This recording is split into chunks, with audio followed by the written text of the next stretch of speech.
El otro día estaba sentado frente a la computadora en mi casa y preparando esta charla, y de pronto mi casa se empezó a mover. Toda la casa se movía.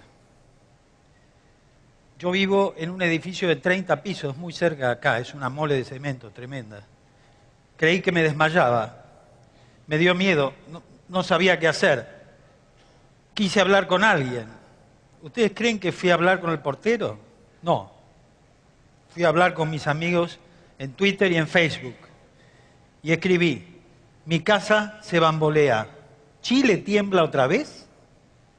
Y enseguida empecé a recibir testimonios. Sí, efectivamente, Chile temblaba otra vez. Me daban la localización, la intensidad, me daban fuentes. Incluso me daban una fuente oficial, inapelable, la United States Geological Survey, que es un organismo de Estados Unidos que ubica y mide los terremotos en todas partes del mundo. Y una amiga desde Miami me decía, Roberto, ¿qué estás fumando? Ella creyó que yo deliraba. No, lo que habíamos hecho con un grupo de amigos era armar un fugaz medio de información, fugaz pero muy eficaz, porque a mí me había servido para quitarme el miedo y seguir trabajando en esta charla. Este pequeño ejemplo es para mostrarles la reunión entre las redes sociales y el periodismo. El periodismo siempre armó redes sociales, pero aún siguen siendo, en el periodismo tradicional, redes sociales pobres. Lo que puede hacer un lector frente a un diario, un televidente en el living de su casa, es muy poco. Opina haciendo zapping, cambiando de página o de publicación. O sea, puede hacer muy poco con el medio y los usuarios no pueden hacer nada entre ellos. Esto, en las versiones online de los medios tradicionales, tampoco cambia mucho, porque, digamos, la consigna es, opine sobre lo que yo escribo en el espacio que yo le fijo.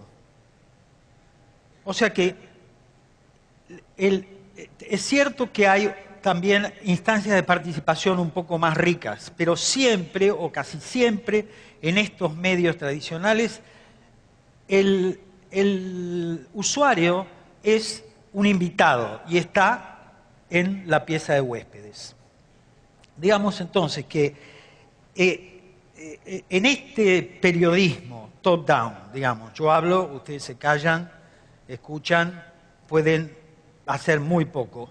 Este es el periodismo que se está muriendo. No quiero decir que los medios tradicionales se mueren mañana.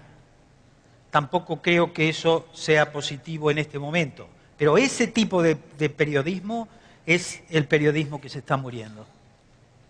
Aún así, los medios tradicionales son todavía la principal fuente de noticias con la que contamos. O sea, pero les va mal. Tienen un problema.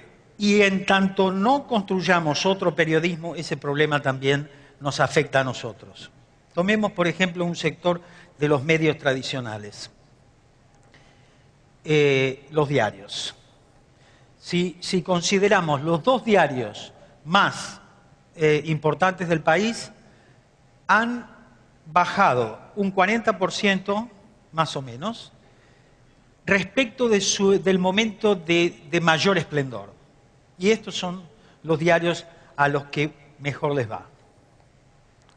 Me refiero a los diarios, pero también me refiero a todos los medios tradicionales. Compiten con Internet por los contenidos gratuitos que a veces ellos mismos generan, compiten con Google por los avisos, pero también están perdiendo influencia social. Esto yo creo que es un fenómeno, digamos, bastante extendido, que afecta a muchas instituciones tradicionales en todas partes del mundo. Por ejemplo, a la educación. por ejemplo, a la justicia, por ejemplo, a los partidos políticos.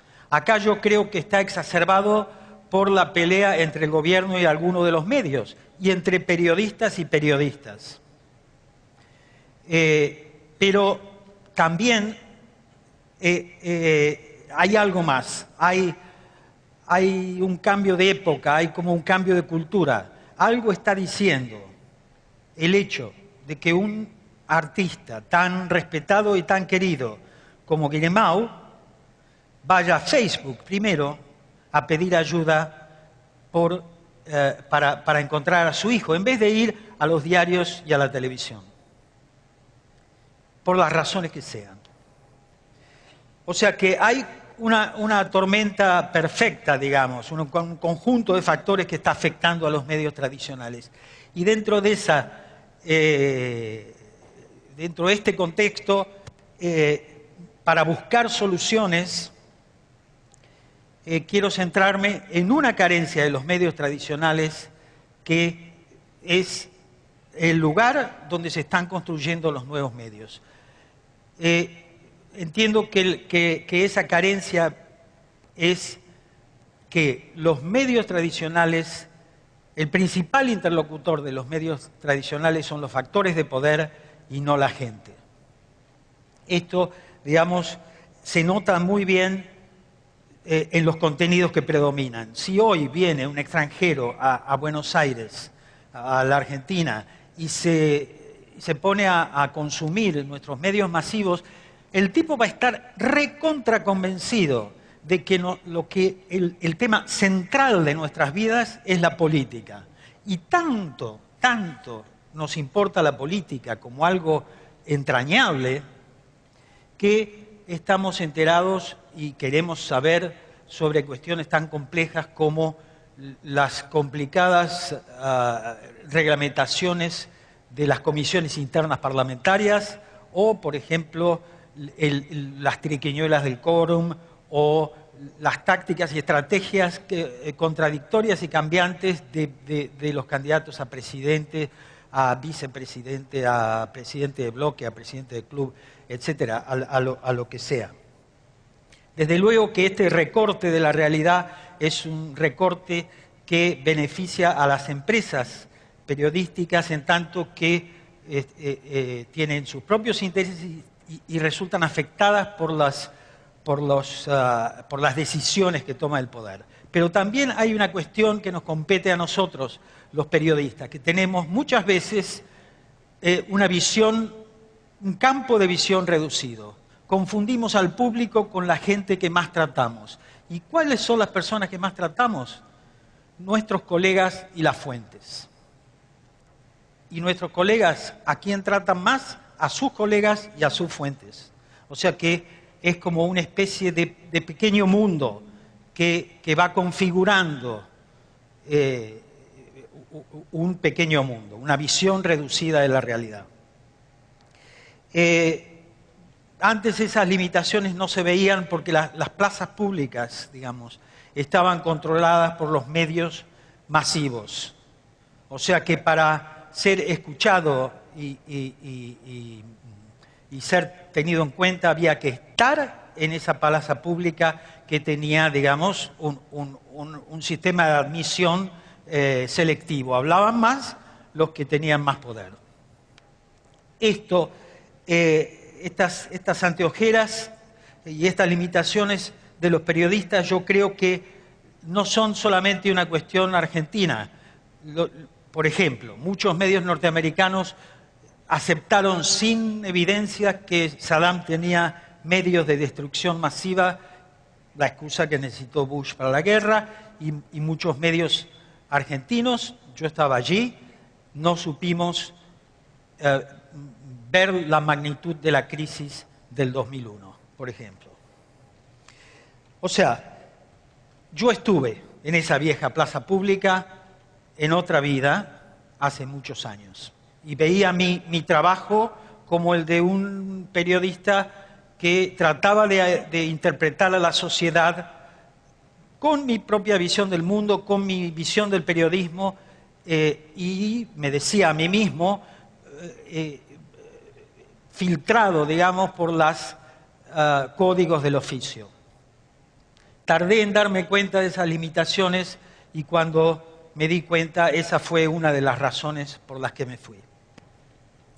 Quería buscar una solución, quería hacer un periodismo con mucha más participación de la gente. Ahora las plazas públicas se multiplican, esto ya lo saben, la gente elige los contenidos, a veces mucho más por recomendaciones de sus amigos que yendo directamente a los sitios que las producen. La gente reportea, redacta, graba, opina, comparte sus contenidos y se reúne en comunidades con las personas que quiere para tratar los temas que más le interesan.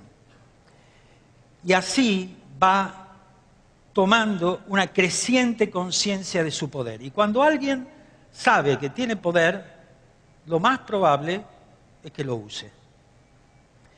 Eso es lo que suele ocurrir. Allí puede estar una de las soluciones que estamos buscando. El periodismo ciudadano puede ser una de esas soluciones. Hay varios ejemplos.